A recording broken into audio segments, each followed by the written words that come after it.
A warm welcome to the 28th session in the 4th module in Signals and Systems. In the last couple of sessions, we have been dealing largely with the Laplace transform, and we have been looking at what in the system function or the Laplace transform of the impulse response determines stability. In fact, we saw that the region of convergence of the Laplace transform is central to stability analysis. So, one contour is the most important in determining stability, namely the imaginary axis in the S plane. Now, it is natural for us to question what would happen for the discrete independent variable case, namely if I have a discrete system, a system where all the independent variables are discrete, and if the system is linear and shift invariant, and if the system impulse response has a Z transform, then what is in the Z transform determines the stability or otherwise of the system. For causality, we have already analyzed. The extreme contour mod Z tending to infinity needs to be included in the region of convergence for causality. So, what is a similar condition for stability? Can one look at the region of convergence and come to a conclusion about stability or otherwise? First, to complete the discussion, let us again convince ourselves that it is the region of convergence which is going to be central to the analysis of stability. So, let us make the point very firmly here. So, essentially the context is we are looking at discrete independent variable systems. So, we have an input x of n, an output y of n. The system is linear shift invariant, and we shall also assume it to be rational. That means the impulse response h of n has a Z transform, capital H of Z with a region of convergence R of H, where H of Z is a rational function in Z. Now, what we need to convince ourselves is that it is RH which is central to the analysis of stability. So, towards that analysis, let us take an example, as we did for the continuous independent variable case. Let us take the example of 1 by 1 minus half Z inverse with two different regions of convergence. In fact, we know how to put these regions of convergence down.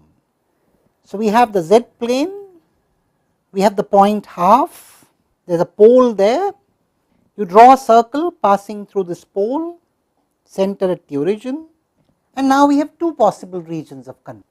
One interior to this circle and one exterior to this circle, respectively shown in red and green. Let us invert the Laplace transform in each of these regions of convergence. In the red region of convergence, the inverse Laplace transform is minus half to the power of n u of minus n minus 1. And in the green region of convergence, the inverse is half to the power of n u. Now, clearly, this is not absolutely summable, and therefore, the system would be unstable here. If this were to be the region of convergence for the system function, this would not be stable. In contrast, this is absolutely summable and the system would be stable. So, essentially, we have the same expression, but the region of convergence makes it stable or unstable. So, this substantiates our argument that it is the region of convergence which determines stability or instability. The expression, of course, has an indirect role. You see, what is that indirect role? Let us look at now another expression and look at the two possible regions of convergence. Let us look at h of z being equal to 1 by 1 minus 2 z inverse. Let us go through the same exercise here. We draw this circle with radius 2, center at the origin, passing through the pole. We once again identify the two possible regions of convergence, the red region of convergence and a so called green region of convergence, respectively interior and exterior with respect to the pole. We can write the inverse in each of these regions. So, the inverse in this region now is minus 2 raised to the n u minus n minus 1, and the inverse in this region is 2 raised to the n u n. And clearly, in this case, this is absolutely summable and the system is stable. In contrast, in this case, this is not absolutely summable and the system is unstable. You saw that it is of course again the same expression, but with two different regions of convergence, and one of them made the system stable, the other one made the system unstable. But now the roles of the regions of convergence were reversed.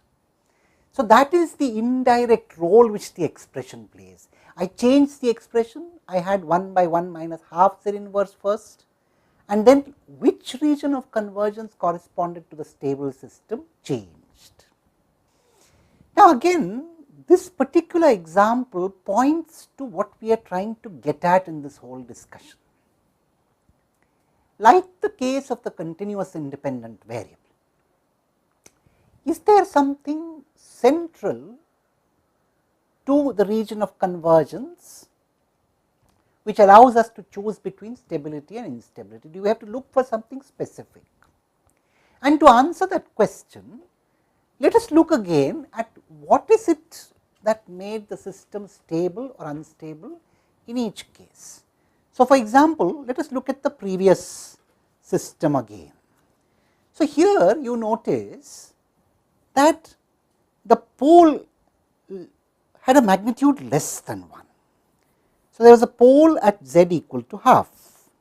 If I took the region exterior to the pole, the green one here, the corresponding sequence that resulted for the impulse response was a right sided sequence.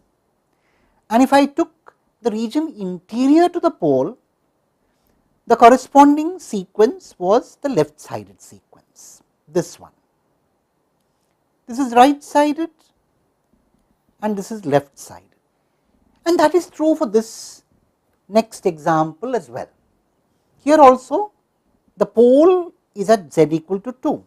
When I took the region exterior to the pole, that is this region, you got a right sided sequence, that was 2 raised to the power of n u n. When I took the region interior to the pole, I got a left sided sequence, that is minus 2 raised to the power of n u minus n minus 1. And the question was whether the left sided sequence was absolutely summable or the right sided sequence was absolutely summable. So, you see, in either case, you saw that we have a poly x term like before. Here the poles were simple. So, the poly part was trivial, it was just a constant. The exponential part was non-trivial. The left sided exponential was decaying if the pole was exterior with a magnitude greater than 1. So, remember, it is the magnitude of the pole which is central. That is not surprising, because the regions of convergence are essentially between poles. So, you see what kinds of regions of convergence do we have in the z plane? We are familiar with that. The regions of how do you determine all the possible regions of convergence? You draw circles if you are talking about a rational system. So, for a rational system, you would draw circles passing through all the poles. Let us put that down. Let us put down the steps. What are the possible regions of convergence? So, we draw circles centered at z equal to 0 passing through each pole. We begin from z equal to 0 and move outwards.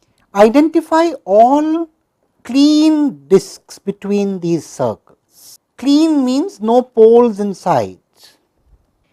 Each such disk is a region of convergence. So, now you have identified how you can get each possible region of convergence. Now, you also know that any particular region of convergence is such that a given pole is either to the exterior of that region of convergence or to the interior. Now, you are going the other way. You are saying, now I have fixed my region of convergence. The pole can either be to the exterior of the region of convergence or to the interior. Now, how does the situation change? So, for a given region of convergence with the same expression, take a given pole. It is either to the exterior or to the interior of the ROC. Now, write a partial fraction expansion. Identify terms for that pole, invert terms for that pole. So, if you focus on one pole, you can clearly invert the terms knowing whether the pole is exterior or interior. If it is exterior to the region of convergence, it contributes left sided terms, and in general, if the pole is repeated, you get a poly x term. The polynomial would be non-trivial, a polynomial in n. So, you would get a poly x term with degree more than just a constant if the pole is repeated, but it would be a left sided exponential. In contrast, if the pole is to the interior of the region of convergence, you get a right sided exponential with a polynomial in n multiplying it. Now, this is clue enough for us to determine how that pole influences stability or otherwise, and we shall talk about it in the next session. Thank you.